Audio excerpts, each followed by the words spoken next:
You know that feeling, right, when you're talking with someone and it just clicks. Everything flows. Oh, yeah. Effortless. You feel like they actually get you. It's such a relief. It really is. And then there's the flip side. Ugh, exactly. That awkwardness, that tension when someone's just off. Missing the vibe completely. Maybe talking at you, not really with you, sort of socially tone deaf, maybe? That's a good way to put it. Tone deaf. Huh? And that difference, that's really what we're diving into today, isn't it? It absolutely is. It highlights this, well, fundamental skill, or the lack of it. The thing that makes interaction feel, natural, meaningful. Yes. And that's the plan for this deep dive. We're unpacking the source material you sent over. It's titled 16 Signs of a Socially Intelligent Person. Right. And our goal isn't just to read off a list. We want to dig into what this source really means by social intelligence. Because it says it's not just about, like, knowing which fork to use, right? Exactly. Not just politeness rules. It's about connecting authentically, finding that way to interact. Connecting genuinely, but also staying true to yourself. That's the tricky part, I think. Definitely. So we're pulling out the most important nuggets from this source, especially for you listening. Okay, so where do we start? What's the foundation this source gives? Well, it defines social intelligence as something deeper than just surface-level manners from a specific culture. Okay. It's about communicating in a way that genuinely makes other people feel comfortable, feel at ease. And this seems key without faking it, without losing your own genuine expression. Precisely. Ease and authenticity. The source says the combo is the bedrock of real connection. The thing our brains are basically hardwired for. Right, we crave that connection. Okay, so that foundation leads into these 16 signs. It does. They outline specific traits. We can maybe group them a little to Yeah. make it easier to follow. How about we start with ones about communication style and just general awareness? Sounds good. Let's jump in. Sign number 1. Okay, so sign 1, according to the source, socially intelligent people avoid trying to, engineer specific emotional responses. What does that mean exactly? Like forcing a reaction. Yeah. They don't puff up their achievements just to get you to be impressed or exaggerate their problems just to make you feel sorry for them, especially when the topic doesn't really warrant that level of reaction. Okay, so they're not trying to manipulate your feelings. Exactly. The source's insight here is that pushing for that big unearned reaction makes people uncomfortable. It feels like pressure. Like you have to put on an act, fake the awe or the sympathy. Right, and that pressure destroys the authenticity needed for real connection. It's the opposite of social intelligence. That makes total sense. It feels really artificial when someone does that. Okay, what's sign number 2? Sign 2. Avoiding definitive statements, especially about people, politics, ideas, subjective stuff. Definitive, like absolutes. Yeah. The source is pretty blunt here. It says declaring things like, this idea is totally wrong, or he is a terrible person, that can make you sound, well, frankly unintelligent pretty fast. Ouch. Okay, so what's the alternative then? The source suggests acknowledging complexity, recognizing that few things are purely black and white. So instead of stating your view as fact. You own it as your perspective. Exactly. So not, this idea is wrong, but more like, I personally don't quite get that idea, or I find I don't really agree with it. It keeps the door open for discussion, doesn't just slam it shut. I can see how that changes the whole feel of the conversation. Oh. Okay, building on that, sign number 3 is about handling criticism. Right. The source points out that socially intelligent people can actually listen to criticism. They don't immediately shut down or deny it. Or have that huge emotional flare-up that makes everyone awkward. Exactly. The source says that immediate big reaction is often just defensiveness, pure gut reaction. So the skill is pausing that reaction. It seems so. Deliberately listening first. It gives you space to actually consider it. You might still disagree in the end, but showing you heard it is respectful. Respectful to them, and maybe respectful to your own potential blind spots. That willingness to even consider it is big. Okay, sign 4 seems related. Separating opinion from fact. Very related. The source gives a clear example. Instead of stating an opinion like he's a total jerk, as if it's established fact. You frame it personally. Right, like, I had a really negative experience with him, or I felt quite uncomfortable in that interaction.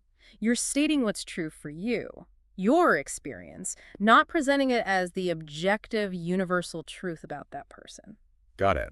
And sign 5 ties into that too, avoiding those big overgeneralizations. Yes, specifically things like, You always do this or you never listen. Oh yeah, those are fight starters. Totally. The source says they're almost never literally true, and they instantly make the other person defensive because it feels like an attack on their whole character. So what's the better way, according to the source? Use I feel statements. Root the issue in your own experience. So instead of, you are always interrupting me. It's more like, I feel unheard when I'm trying to finish my thought. Exactly. The source argues that this language is much less threatening. It creates a safer space. The other person might actually hear you and, maybe even change their behavior, which is often the goal anyway. That's really practical advice. Okay, let's shift gears slightly. The next batch of signs you said focus more on empathy and perception. Yeah, and how information is exchanged. Sign number 6 is about speaking with precision. Precision, like using big words? Not necessarily. The source describes it more as being calm, simple, concise, mindful in how you communicate. Okay. The goal isn't to show off or confuse people or get a specific reaction, but simply to get your actual message across clearly. So the focus is on the clarity of the message itself. That's the idea. Conveying meaning, not just eliciting a response. Okay, this next one sounds challenging. Sign 7, practicing healthy disassociation. Huh? Yeah, it does sound a bit clinical, maybe. But the source explains it simply. It's knowing the world doesn't revolve around you. Easier said than done sometimes. Tell me about it. But the source means being able to hear what someone says without immediately assuming it's about you, not filtering everything as a potential slight or compliment directed at you. So trying to understand their perspective without your own ego getting in the way. Pretty much. It involves stepping back from your own narrative, your own projections, and asking, what are they actually saying? The insight here is realizing your first emotional reaction might say more about your stuff than about what they intended. Recognizing that is key to actually hearing them. Wow. Yeah, that takes practice. Okay, sign 8 is interesting, how to tell someone they might be wrong without actually, telling them they're wrong. Right. The source offers this really clever, non-confrontational approach.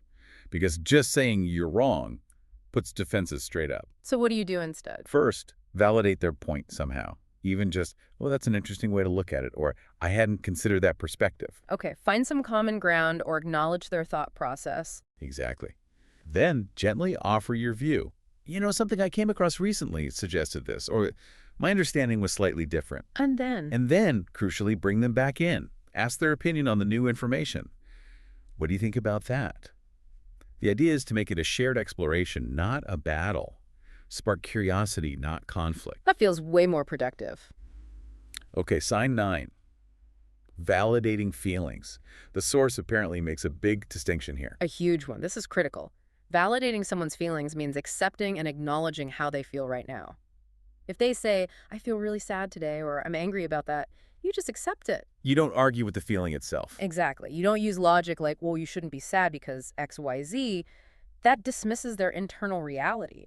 But the source says this isn't the same as validating their ideas or actions. Right. That's the key distinction. You can validate that they feel angry without agreeing that their reason for being angry is valid or that their actions based on that anger are okay. Not all ideas or actions deserve validation, the source implies, but feelings just are. So you're validating the person's emotional state, their inner experience. Yes. You're acknowledging them, even if you see things differently. It builds trust and connection because you're respecting their reality. That's a really nuanced point. Yeah. Powerful. Okay, third section of traits. This is more about self-awareness and choices in how we interact. That's right. And sign 10 gets pretty deep. The source introduces this concept of shadow self. Shadow selves. Sounds intriguing. It is. The core idea the source presents is that the things in other people that really push our buttons, the things that intensely annoy or anger us, are often reflections, projections of parts of ourselves that we don't like or fear or have suppressed. Can you give an example from the source? Sure, like if you find yourself absolutely furious about a politician you see as misinformed or unintelligent, the source suggests maybe exploring if you have a hidden fear of being seen as unintelligent yourself. Oh, wow. Or if a friend who's really passive drives you nuts because they won't stand up for themselves, it might connect to your own tendency to sometimes give away your power, or maybe a fear you have about being assertive. So the intensity of the reaction is the clue. That's what the source suggests. A really strong emotional charge often points to this deeper personal connection. If it were just a simple disagreement, you'd likely feel less activated. That's fascinating. Definitely something to think about. Okay, sign 11. Knowing when not to argue. Specifically with people who just want to win. Yeah, the source says socially intelligent people can spot these folks, the ones who aren't arguing to learn or understand, but just to be right. How do you spot them? They might use flawed logic, twist things around, pull arguments out of thin air. Mhm. They're just not engaging in good faith. Right. So the socially intelligent move, according to the source, is recognizing that not everyone wants genuine communication or growth in that moment, Okay. and you don't have to force it. So it's about conserving your energy, choosing your battles. Exactly. You don't have to engage with everyone who throws down a gauntlet, especially for not playing fair. Makes sense. And sign 12 seems related to genuine engagement, listening to actually hear, not just to plan your rebuttal. Yes. The source emphasizes really focusing on what the other person is saying, processing their words, their meaning. Instead of just waiting for a gap to jump in with your own point. Right. Or having that internal monologue running, rehearsing what you're going to say next. The source mentions this is sometimes called holding space. Holding space. I like that. It implies making room for their perspective, suspending your own agenda for a moment to truly receive what they're offering. It takes effort, for sure. Definitely discipline. Okay, final cluster of traits. These seem to be about integrity and the overall foundation. That's how I read it. Sign 13 is about having a mindful online presence. Online presence. How does that fit in? Well, the source offers a pretty practical rule of thumb. Hmm. Don't post anything online that you'd be embarrassed for your parents to see, or something you couldn't easily explain to a child, or that would cause problems with an employer. That's a pretty solid filter. It is. And the deeper point the source connects it to is about authenticity versus just chasing validation. If you're posting stuff you don't fully stand behind, stuff you wouldn't share with important people offline, maybe ask yourself why you're posting it. Is it genuine expression or just seeking likes and approval? Interesting angle. Okay. 14 seems like we've touched on it before. Not setting yourself up as the ultimate judge of truth. Right. It echoes that earlier point about avoiding definitives. It's reinforcing that idea of humility. So saying, I think you might be mistaken or my understanding is different. Rather than just flat out, you're wrong. Yeah. It acknowledges your perspective is just that your perspective, not necessarily the absolute cosmic truth. Got it. Sign 15 is about avoiding a specific logical fallacy. Poisoning the well. Also known as an ad hominem attack. This is when you attack the person making the argument instead of the argument itself. Trying to discredit their point by discrediting them. Exactly. The source uses a good example. Imagine someone who eats a lot of candy, argues that kids shouldn't have too much sugar. Okay. Poisoning the well would be dismissing their argument by saying, well, look who's talking. A socially intelligent person, the source says, separates the speaker from the point. The point about kids and sugar might still be perfectly valid, regardless of the speaker's own habits. So focus on the message, not just the messenger's perceived flaws. Right. And the source adds this interesting layer. Often the people who speak most passionately or knowledgeably about an issue are the ones who've actually struggled with it themselves. Their experience gives them insight. That's a really insightful take on it. Okay, brings us to the last one. Sign 16, which the source says is fundamental. The most fundamental, Yeah. apparently. It's Yeah. simply the primary relationship is with yourself. Okay.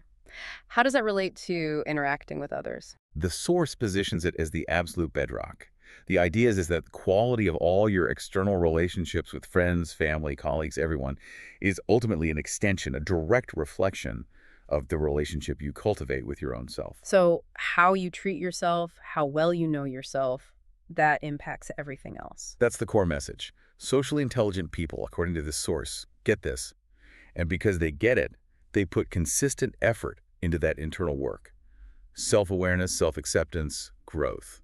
That's the primary project. Wow. So all that outward grace and connection we see, it really stems from inner work. That's the ultimate conclusion the source draws. Okay. This has been, well, really illuminating. A true deep dive, thanks to the source material you brought in. We've seen social intelligence presented here as way more than just being, smooth or polite. Much more. It's this complex mix of knowing yourself, communicating carefully, having empathy, choosing your interactions wisely, all built on that foundation of self-relationship. It's about making real connections, not by being someone else, but by understanding yourself and others on a deeper level. Exactly. And just a reminder, these insights came directly from the material you shared, giving you a direct line to understanding these ideas quickly. Absolutely. So as you go about your day, Maybe carry this thought with you, drawn from the source. Pay attention to what really bugs you about other people. The shadow self thing. Yeah. Consider if that intense frustration might actually be showing you something about your own inner world. Or simply reflect on that final point. Hmm. How is your relationship with yourself showing up in your interactions with everyone else? Lots to observe there. Definitely. Just watch those dynamics play out. It can be quite revealing.